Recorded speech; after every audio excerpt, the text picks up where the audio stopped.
Thank you. The final item of business is a members' business debate on motion 20795 in the name of Jackie Baillie on recognising the pressures facing A&E departments. This debate will be concluded without any questions being put, and I would ask those members who would wish to speak in the debate to please press the request to speak button. I call on Jackie Baillie to open the debate. Up to 7 minutes, please. Thank you very much, Presiding Officer. There was a time when hearing the sirens of an ambulance meant two things. One, that somebody was in trouble and needed help, and two, that they would be rushed to hospital and immediately seen. Sadly, that isn't the case anymore. Delays happen too often, waits at A&E are too long, and corridor care is the new normal. On a Sunday morning in December last year, I'm about to tell you a story, because on a Sunday morning in December last year, Jean, an 85-year-old great-great-grandmother who has dementia, fell out of bed and she broke her hip. Her family called for an ambulance at 11 a.m, but by the afternoon, no ambulance had arrived. After multiple phone calls, an ambulance finally arrived at 4:30 a.m. the next morning, 17 hours after the family first asked for help. Finally, an ambulance drove Jean to Wishaw Hospital, only to join the back of a queue of ambulances because there was no room in A&E. It was 3 p.m. before Jean finally was taken into A&E, 28 hours after her family first called for help. Jean's daughter Karen told me we were sitting in the ambulance outside Wishaw Hospital for 7 hours, thinking there must be people in their houses sitting and waiting too. You hear about the state of the NHS and you think that can't be right, but it is.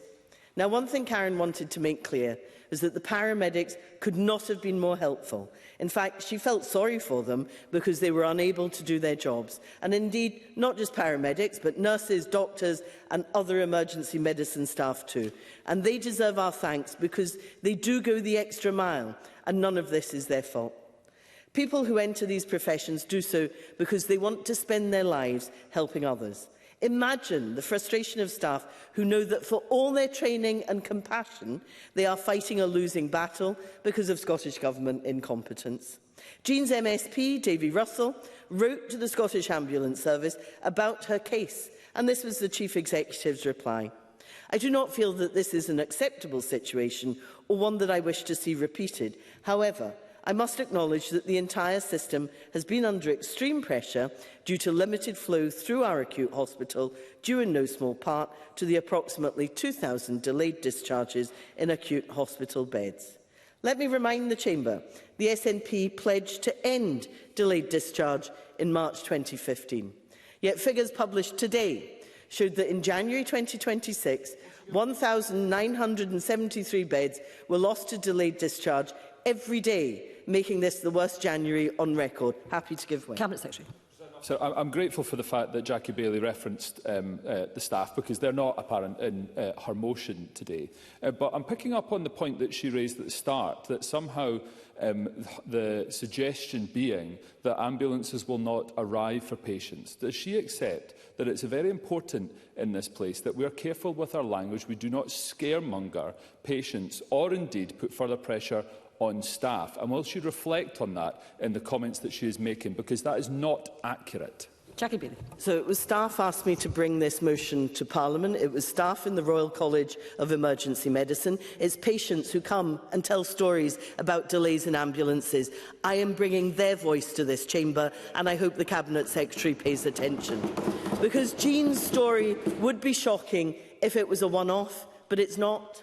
Because in January, the number of people waiting more than 8 and 12 hours at A&E was at its highest point on record. In fact, for waits over 12 hours, this is the first time on record that the figure has exceeded 10,000.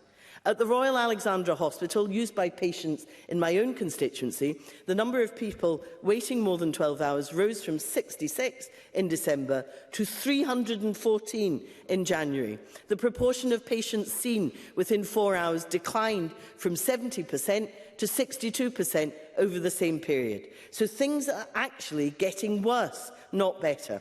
As Dr Fiona Hunter, the Vice President for Scotland of the Royal College of Emergency Medicine, put it, This grim milestone should be cause for profound concern among our health service and government leaders.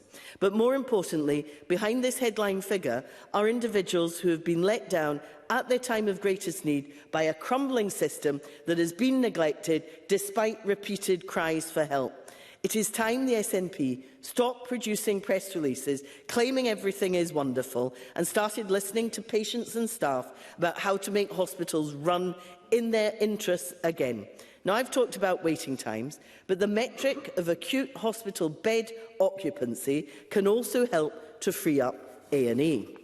To quote Dr. Fiona Hunter again, the A&E crisis is not caused by floods of barely sick people rocking up to our departments, but by a lack of beds in inpatient wards, which is itself driven in no small part by an under-resourced social care system. In other words, this is not at source a hospital problem, but a social care one. I have spoken many times in this chamber about the current social care crisis, including the £562 million funding gap facing health and social care partnerships in this financial year. At latest count, there were 26% more people waiting on a social care assessment for a package of care compared to the same time last year. In total, that's 10,810 people waiting for a social care assessment in February alone. Now, we know that targeting delayed discharge can improve hospital flow because the Royal Infirmary of Edinburgh already do this. Consultants work with the local health and social care partnerships to fund care packages and help patients out of hospital. The number of patients seen within 4 hours increased by more than a quarter, and there were almost 8,000 fewer 12-hour waits. Better for patients, better for staff. What's not to like about that? We must tackle the pressures on emergency departments now. And I don't know any member of NHS staff who signs up to keep people waiting more than necessary in A&E. And we know that long waits lead to poorer outcomes. The Royal College of Nursing also pointed out about nursing recruitment. 2,800 NHS nursing vacancies unfilled. 1,000 fewer people applying to undergraduate nursing courses in 2025 compared to 2019. And the reality is that at no point has NHS Scotland employed the number of nurses it says it needs. So the Scottish Government must act to stop this crisis getting worse before it leads to more corridor care, more burnout and even less nurses on hospital wards. I don't think I have time. Most of us live our lives trying to avoid A&E as much as we can. But we all want to know that if we call for an ambulance, it will come, that we will be seen as fast as possible and treated with dignity. So I call on the Scottish Government to adopt the Royal College of Emergency Medicine's metric of acute hospital bed occupancy. But collecting the data is not enough. It must also act on the data, invest in social care, create more care packages, reduce delayed discharge, show leadership and take accountability for the whole system, not just what happens in emergency departments, but the rest of the hospital and outside the hospital too. Invest in primary care so more patients are seen early and don't need to go to A&E in the first place. Create a proper workforce plan so that emergency departments can recruit and retain staff. When the paramedics turned up 17 hours late to collect Jean, they apologised, but it wasn't their fault. The accountability lies with the Scottish Government. It's time ministers took responsibility and took action to get A&E waiting times down. Thank you, Ms Baillie. We now move to the open debate. Backbench speeches of up to 4 minutes. I call Philip McGregor to be followed by Sharon Dowie. Thank you, Presiding Officer, and I'd like to take this opportunity to thank Jackie Baillie for bringing this to the Chamber. And let me start on a point where I can agree with Jackie Baillie. There are, of course, huge pressures in our A&E. I would be telling an untruth if I was to stand here and say that I didn't know this, like I'm sure every other member in this chamber. I have a significant volume of queries from constituents, from people who have had to experience long waits and often left in corridors, etc. Everybody will be aware of the general queries that we can get in from constituents. The hospital that most of my constituents use for A&E is, of course, Monklands Hospital. And I think that that's the starting point I would make to agree with Jackie Baillie there. And I do think that we need to make changes in that area. And I know that the Cabinet Secretary, in summing up, will refer to that as well, because he will obviously be aware of it. But that is probably where I would end my agreement with Jackie Baillie on this issue, because I feel that the rest of Ms Baillie's speech has been a targeting at the government, as if this issue with A&Es would have simple solutions and is unique to Scotland. It isn't unique to Scotland. We all watch the national news and see that across the UK there are issues with A&E just now, which were there before COVID, let's face it, we all know that, but have been exacerbated by COVID, and they haven't really recovered since. And I think where we need to get to a position as this Parliament is how we look at working together as politicians to try and alleviate some of the difficulties that A&E departments are facing. And if I can look at some of the stuff that the Scottish Government are doing, one of the big things just now, obviously, that the Cabinet Secretary, I'm sure, will touch on and has spoken about over the last number of weeks, is bringing down waiting list times. And I think that's really crucial, because the more people are getting seen for the treatment that they need, the less likely that they are to present to A&E, so that will have an impact.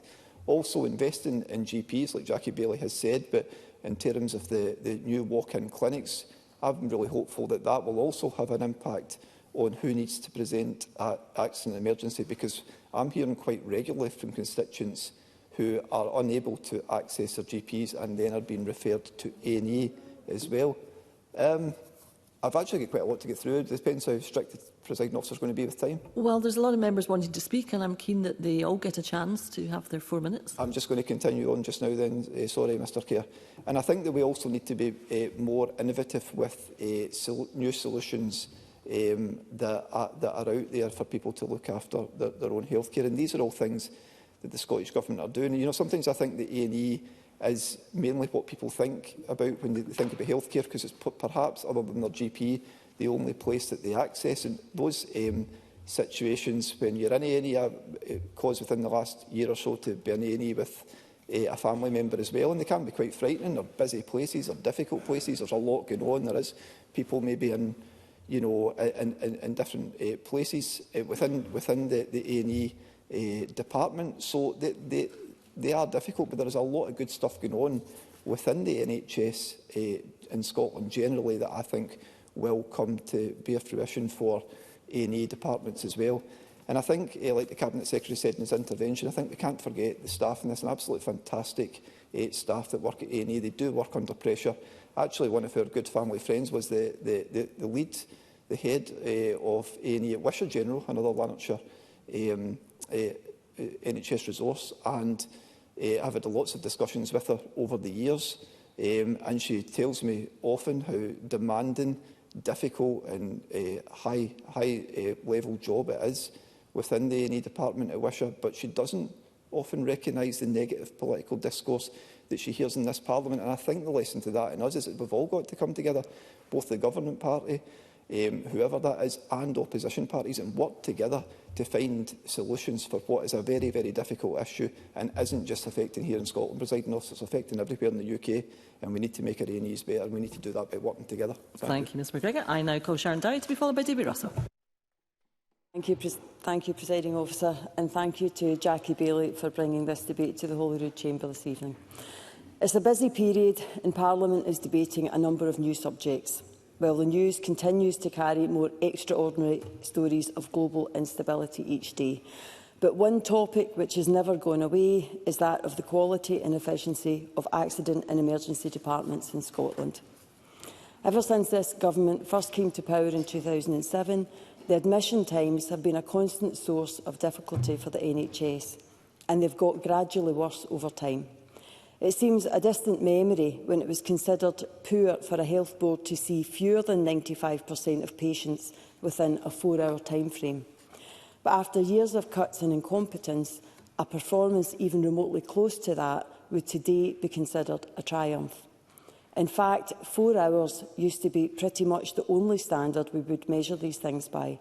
The idea that someone would wait for 8 or even 12 hours was so far-fetched that hardly anyone even bothered to record it. But as we've heard this evening, all of that has changed for the worse. I'm particularly concerned about the well-being of casualty departments in rural areas. I understand the big city hospitals tend to be the ones who get the headlines, but the constant threats to the very existence of rural health facilities haunt people in communities outside the central belt. Already, they're forced to travel long distances for certain treatments and appointments. And the rural nature of these communities, with appallingly poor infrastructure, is an additional element people across South Scotland have no choice but to factor in. We know well the impact poor A&E services have on patients. There is the short-term pain of long waits, sometimes in extremely uncomfortable settings. There is the medium-term impact of how those delays impact their health. And long-term, it plays into their fears that, quite simply, the NHS is just not there for them when they need it. There is an impact on hard-working hospital staff too. None of this is their fault, and it impacts their well-being as well. But they are the ones who have to front up the consequences, constantly apologising for something that is in no way a reflection of their professionalism, attitude or ability. And they're not the only workers who are affected by the A&E crisis. Paramedics, whose job on the streets is hard enough, are often stuck at the back door as part of the delays when they need to be back on the front line. And police officers, too, are being dragged into the mess. Just today, we read comments from the Chief Constable, whose patience appears to have snapped with her force being used as a mental health intervention service. She rightly points out that police officers are there to deal with law and order matters, not to spend their shift responding to repeated mental health call-outs. The strain that's being placed on an already stressed policing frontline is incredible. Presiding Officer, whatever the Scottish Government is doing in relation to accident and emergency waiting times, it is not working. It hasn't worked for years. We need to know how the ministers in charge of this intend to turn the tide. A failure to do so harms pretty much everyone involved. And as we've heard tonight, a badly performing casualty unit provokes problems not just across the rest of the hospital, but across other vital emergency services too. Thank you. Thank you, Ms Dowie. I now call Davy Russell to be followed by Tim Eagle. Thank you, Presiding Officer. And my thanks to Jackie Baillie for bringing this incredibly important motion to the Chamber and for recanting the experience of one of my constituents, Jean. What I fully expect is the Government will judge that experience to be unacceptable, and I don't think MD will disagree with that, or not what to see, but the sentiment is hollow when it's not followed by prompt remedial action. Perhaps that feeling of unacceptability will be wiped away by the notion that this is anecdotal or that it wouldn't happen today. But my office has been handling cases like these for months and months.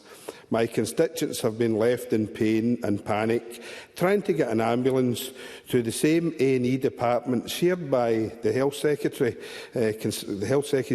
constituents. It's not anecdotal, it's systematic. Time and time again, I hear from constituents with a long list of praise for the health staff once they get there, or family members has been seen. We must simply extend our appreciation to our emergency health staff who, day after day, go on above and beyond the call of duty. It is only because of the countless extraordinary individuals that our emergency departments have lasted this long.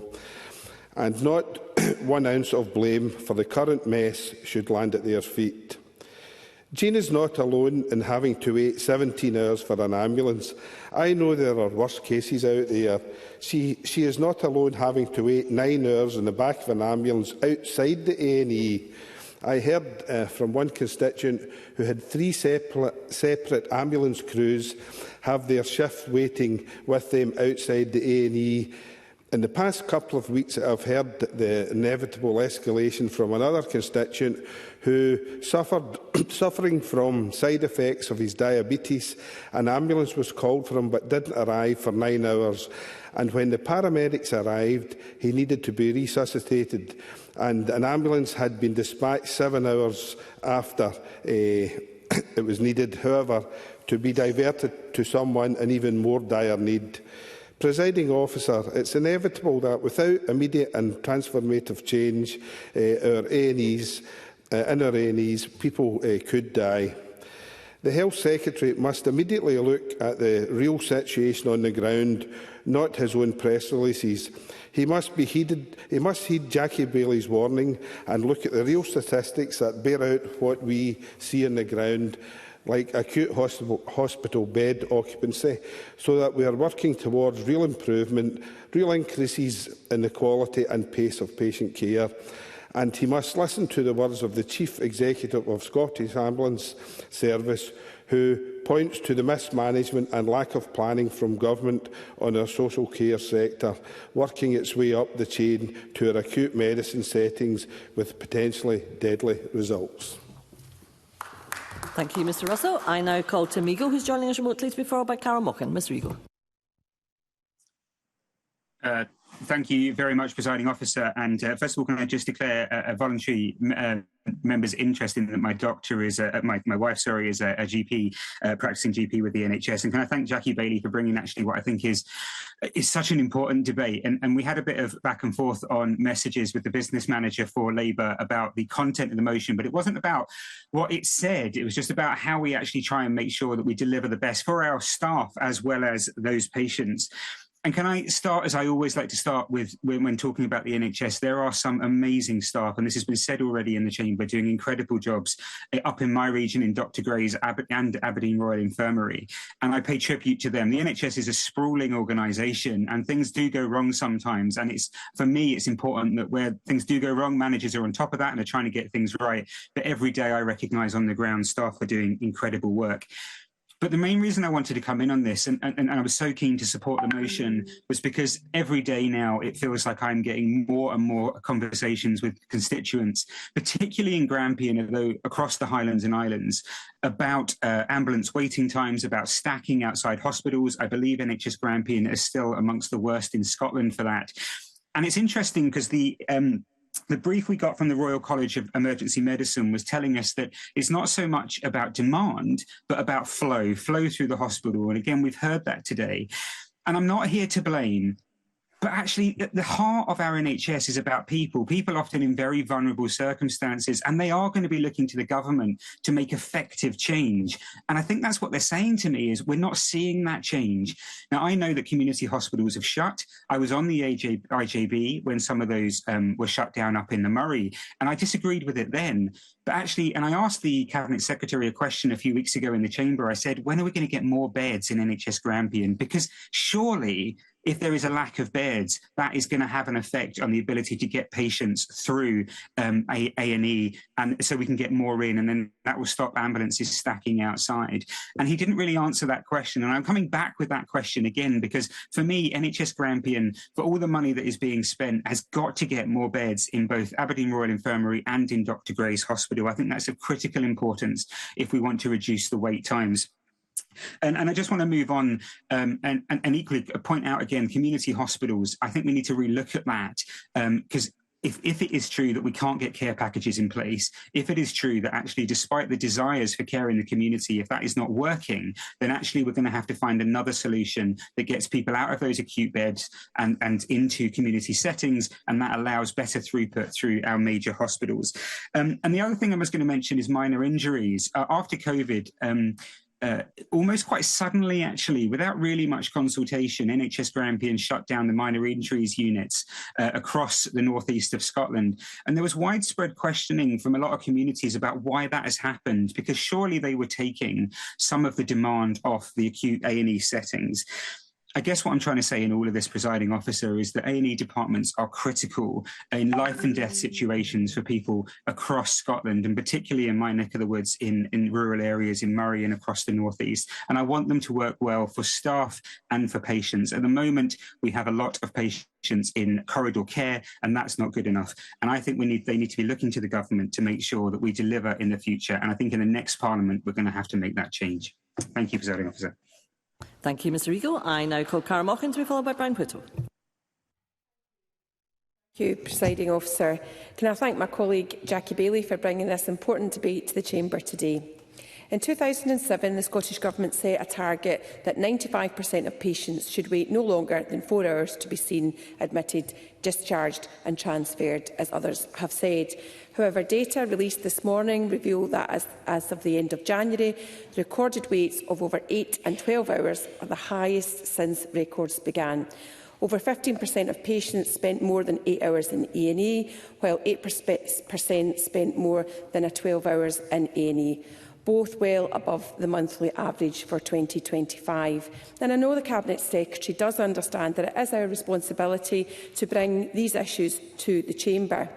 In my own health board, where I live, the A&E Department of Crosshouse Hospital and NHS Ayrshire Nairn exceeded capacity by 50% in December 25. Staff were left with no choice but to treat patients in corridors. And it's important to be clear that this was not just a winter issue. Crosshouse A&E exceeded capacity during 7 months last year. Of course. Paul Sweeney. A similar situation prevailed at the Glasgow Royal Infirmary as well, but does she agree with me? The main issue is actually the collapse in social care beds in Scotland in the last decade or so. That is backing up people into the hospitals and into the A&Es and causing system failure, and that really needs to be addressed at a system level. Cara Mochan. Thank you. Can I thank the member for the intervention? I absolutely agree, and I think across the Chamber we see this, but what we don't see is the action happening to change this around. Constituents are contacting me as they're spending hours and hours in A&E, and they feel they are suffering as a result. And like other members have said, they're describing this to me as government's incompetence. Individuals don't come to say anything other than positive about the staff. They feel that it is about that government management. And it's not just, as we've heard, the patients who are paying the price. Long waits in A&E and issues such as corridor care not only affect patient safety, but they also have a detrimental impact on the well-being of our staff. Working in an overstretched and overcapacity environment can lead to staff burnout, occupational injuries and lower job satisfaction. Nurses have reported, I know the Cabinet Secretary has read the report, feeling ashamed, demoralised and distraught that they cannot care for the patients in the way in which they have been trained to do. The Royal College of Nursing has been clear that corridor care due to overcapacity is not just a winter problem, but a year-round crisis in the NHS. However, due to the lack of data, the true scale of the problem is not known. Now, the Cabinet Secretary will know at the start of the year I asked the First Minister for an update on the progress that has been made in capturing data on corridor care at both national and local levels, and I was greatly disappointed with his response. The First Minister claimed that despite pressures facing one A&E department, it was operating in a sustainable fashion. Now, I think we can agree it's not sustainable, and the pressures are there all the time for staff. And I think probably realising and being honest about that is the first step in changing it. There's kind of a culture of hoping for the best every winter, and it has meant that our NHS is not making progress. The NHS in Scotland needs a genuine workforce review and a long-term plan to identify areas of greatest strain so that we really can support staff in their roles within those workplaces. Corridor care compromises patient privacy and dignity, and it should not be accepted as the norm.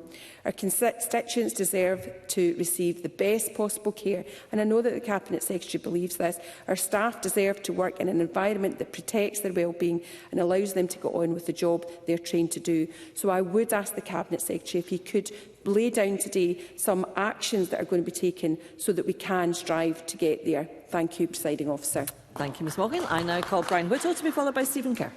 Thank you very much, Deputy Presiding Officer. Can I thank Jackie Baillie for bringing this incredibly important debate to the Chamber. And from the outset, just for the Cabinet Secretary's benefit, the staff in A&E are exceptional. We're not talking them down. We are talking about this because they have asked us to.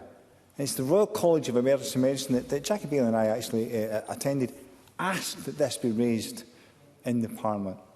And compared to 2021, 6 times more patients wait more than 12 hours to be either admitted, transferred or discharged from hospital. In 2024 alone, we estimate there's 818 excess deaths in Scotland were due to delays to admission of over 12 hours.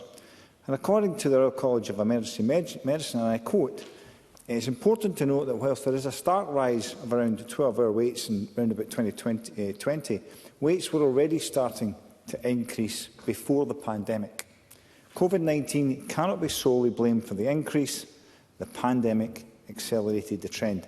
And I would say that the A&E department actually is a kind of canary, if I could just finish this point, is a canary in the mine, because it indicates a system that is creaking and a system that's failing. I'll give way to the Cabinet Secretary. I appreciate the point that Brian Whittle is making, and I thank him for giving way. The pandemic undoubtedly exacerbated an issue, not just here in Scotland, but across the UK, not just of the pressure and the demand that has been placed upon our acts in emergency and social care systems, but also of the complexity of the care that is required to be delivered to those patients. Would you accept that that is also driving the increased demand and the pressures that we're seeing in A&E and in social care? Brian Whittle. I say to the Cabinet Secretary, this is 2026.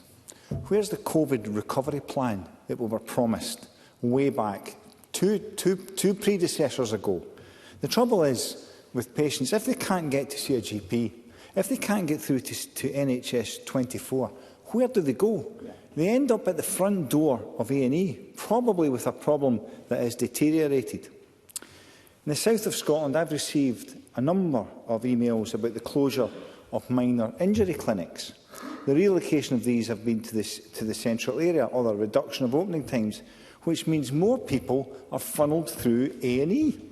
The current Scottish Government promised by summer 2025 that every Type 1 emergency department would have a direct access to specialist frailty team staffing.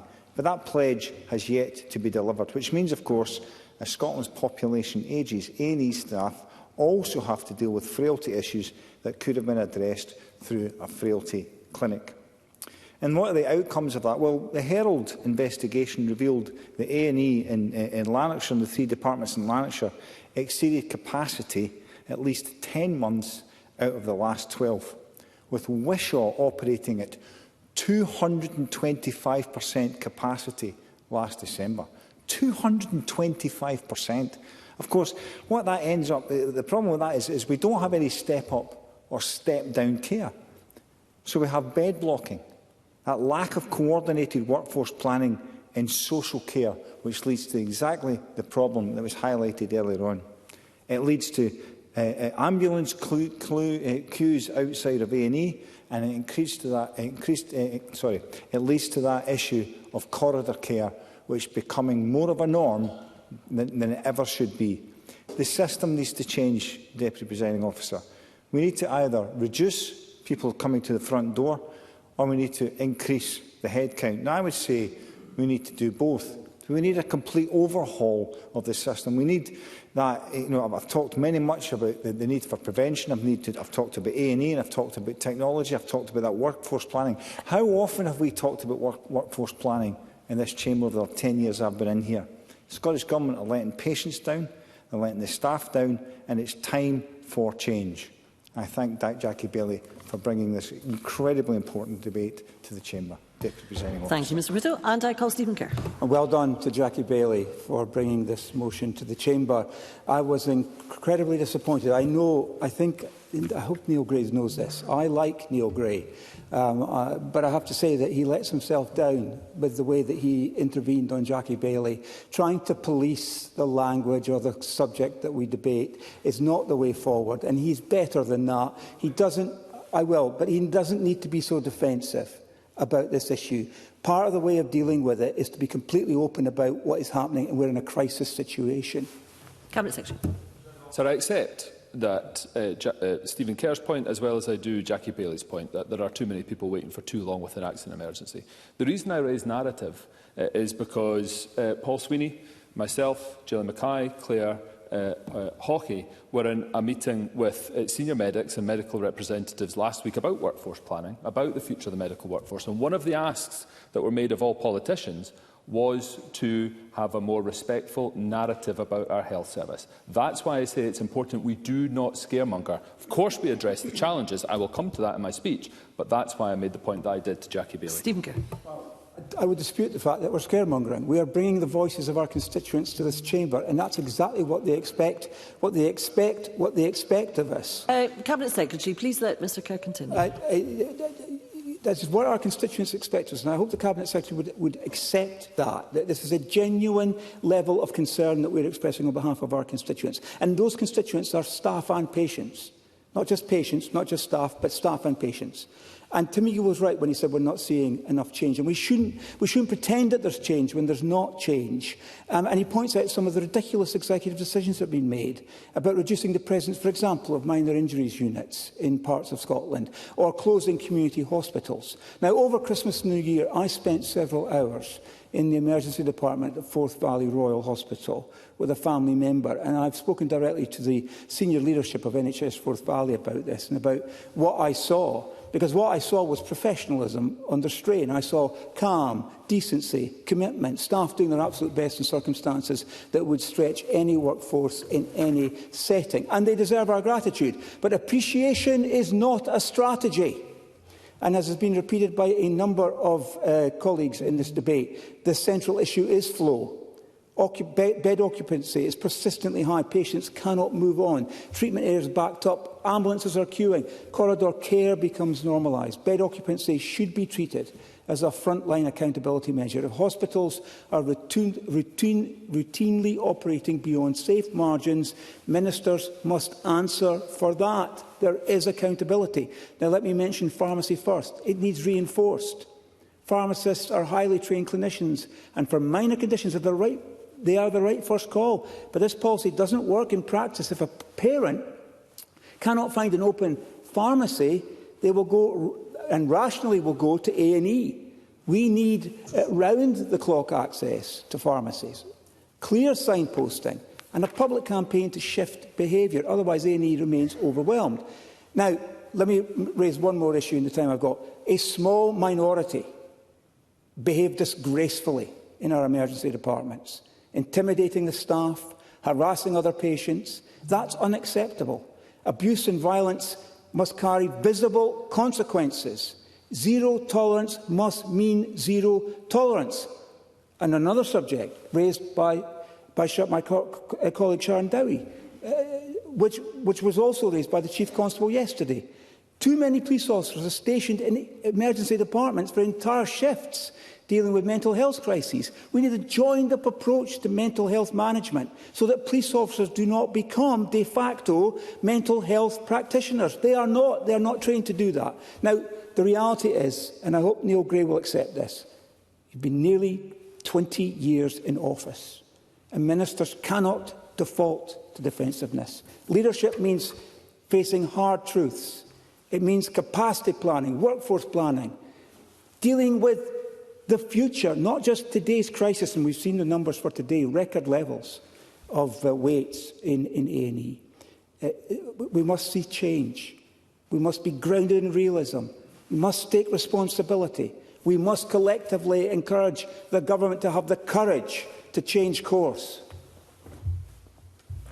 Thank you, Mr Kerr. And I call on Cabinet Secretary Neil Gray to respond to the debate. Up to 7 minutes, please. Presiding Officer, there is a shared understanding across the Chamber that the pressures facing accident and emergency departments are serious and unacceptable for patients and staff. These have been exacerbated post-COVID, and I will set out in my contribution the steps that are being taken to address this. I do also want at the opening to put on record my gratitude to all of the teams working in these departments every single day. They are operating in extremely challenging circumstances, and they continue to provide compassionate and professional care to people when they need it most. We can all agree that too many people are waiting far too long when they attend accident emergency. That candour that Stephen Kerr asked for, I accept that. We know that long delays create real harm, and we know that receiving care in a corridor is undignified and unsafe, to Carol Mochan's point. The Royal College of Emergency Medicine has highlighted that 1/3 of patients were cared for in non-clinical spaces last year. However, Fulton McGregor is absolutely correct. What Jackie Baillie failed to reference in her motion is that Scotland is not the only part of the United Kingdom facing these challenges. Whilst they might like to pretend that, hold on a second, the reality is that the very same challenges are being faced in our hospitals and that are persisting in England and in Wales too. So regardless of the challenges being faced in Wales or in England, the standard of care we currently have is not what this government wants for Scotland. Because I agree with Jackie Baillie that the case that she referenced about Mr Russell's constituent, Jean, is unacceptable. So to understand how we fix this, we need to be clear about the cause. Overcrowding in accident emergency does not begin at the front door. It happens when hospitals are full, when beds are not available and when people who need admission cannot move to a ward. I think Brian Whittle referenced this, I think Carol Mochan referenced this. When that flow stops, queues build and staff must care for people in spaces that were never designed for treatment. So the real issue we must address is hospital flow, bed occupancy and the delays that prevent people leaving hospital when they are ready to do so. Do I have some time in hand, Presiding Officer? A wee bit, yes. Stephen Kerr. Well, sorry. For the Cabinet Secretary, but it's not just flow is the big issue. We accept that, but it's also the lack of pathways for people to go and get the help they need when they need it, in the evenings, at weekends, on public holidays, and those places don't exist in our communities, and therefore it all concentrates at the front door of the hospital. Cabinet Secretary. We're taking steps to address that, including the points that he referenced around Pharmacy First, but also about broadening the front door of the health service through the expansion in general practice and through GP walk-in clinics that I think his colleagues are opposed to. I'll give way to Brian Whittle briefly. Brian Whittle. Very grateful, Cabinet Secretary. Do not accept that until we stop judging the level of our NHS by anything we can beat England and Wales by, we're going to fail here. Because the problem is here, that health has devolved here, and the biggest failing of this Parliament has been our inability to do things and move things in a different way. Cabinet Secretary. I did not say what Brian Whittle has set out. What I said was that we have shared challenges. We have the same challenges being faced, and the decisions that we are taking have meant that far from it being the Scottish Government's fault for having a worse position than the rest of the UK, we've got a better position than the rest of the UK. So actually the decisions we're taking are the right ones and are moving this in the right direction. I'll come on to why. High occupancy is the single biggest barrier to moving patients from accident emergency into wards. That's why our operational improvement plan is specifically designed to bring occupancy down by improving discharge, strengthening support in the community and expanding services that allow people to be treated safely at home. And we are seeing significant improvements in this space that I believe will see improvements in 4-hour performance, which is the canary in the mine, as colleagues have said. To do this, we're taking a whole systems approach, and this means every health board now has a specialist frailty service at hospital front doors. These teams are helping many older people avoid admission altogether, ensuring they can return home while receiving the care that they need, and this delivers better outcomes for those patients. It reduces pressure on beds. Hospital at home continues to expand. We're working towards our target of achieving 2,000 beds by the end of this year, make it the single largest hospital in Scotland, providing safe and effective care to people in their own homes and relieving pressure on acute sites. Alongside this, we're supporting boards to strengthen same-day emergency care, improve the availability of senior decision makers and develop better discharge processes so that people who are ready to leave hospital can do so without delay. And this includes work to prevent unnecessary admissions. In the week ending the 22nd of February, 51% of Scottish ambulance service emergency incidents were managed without any need for transfer to hospital. And I don't believe any of the interventions that I've set out here are disputed by any colleague in this chamber as being effective to address these issues. To address, I'm really sorry, I am now pushed for time. I'll come back to Ms Baillie when I've made further points, if I do have time in hand, Presiding Officer. To address Brian Whittle's point about accident emergency being the point of least resistance, we are investing a record funding increase into core general practice. We also have more GPs. We are taking forward GP walk-in service pilots to take that pressure off general practice to support the wider system. I agree with Jackie Baillie that many of the people delayed in our hospitals are waiting for social care delivered by local authorities. For instance, given the reference to her local area in Jackie Baillie's motion, the latest statistics show that in January 2026, 56 people in West and Bartonshire Council were delayed in hospital, 51% more than in January 2025. The challenges that West and Bartonshire and other local systems face have been exacerbated by the UK Government policy decisions. The UK Government's closure of the care worker visa route is having I hear groans from colleagues, but this has been raised by social care leaders. The closure of the social care worker visa route is having a devastating impact on the social care sector, which was already under pressure to fund an increase in employer national insurance contributions. So we've announced £500,000 funding to help mitigate against the loss of that visa route. We are also taking our responsibility to the social care system seriously by investing over £2.3 billion in social care and integration in 26-27, delivering on our commitment to increase funding by 25% by the end of this Parliament, and in 26-27 exceeding this by over £500 million. Our budget delivers record funding of almost £15.7 billion for local authorities, a real terms increase of 2%. Moving on to the impact on staff. I want to acknowledge the dedication of emergency care staff, and I've met on a number of occasions, on regular occasion, with the Royal College of Emergency Medicine. I have a huge amount of respect for them and their concerns. We have taken steps to address them. Brian Whittle asked for two areas to reduce the pressure on the front door. I've set out what we're doing in order to do that. He also asked us to increase headcount. We're also doing that. The number of senior doctors specialising in emergency care has grown significantly over the last decade, and will continue to support boards as they develop safe staffing plans under the health and care staffing legislation. We're also taking forward work through the new subnational planning structure to address flow consistently across Scotland. And we know there are some A&E departments performing better, including in NHS Tayside, and Jackie Baillie is correct in her assessment of the work that we are taking forward in NHS Lothian, where teams work collaboratively to prevent delays to patient flow. Presiding Officer, do I have time to take Ms Baillie? Briefly, yes. Jackie Baillie. Thank you. Can I say the situation in Argyll and Bute, it's not Western Bartonshire, it's Argyll and Bute, is because the Health and Social Care Partnership is cutting their budget, which is now across Scotland £562 million less than they need. But given the success in Edinburgh Royal Infirmary that he referenced, that I agree with, given their success, will he adopt their model wider across Scotland?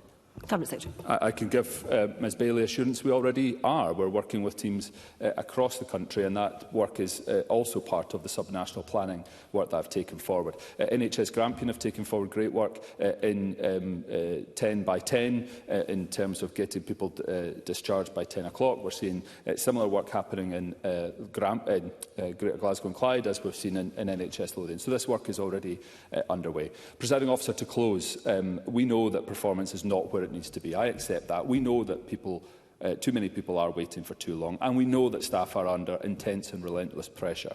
But we also know what the causes are, and we are taking steps to address them. Through the Operational Improvement Plan, through investment in community alternatives, and through a stronger focus on flow and discharge, we will reduce overcrowding in accident emergency and improve patient care across Scotland. Thank you.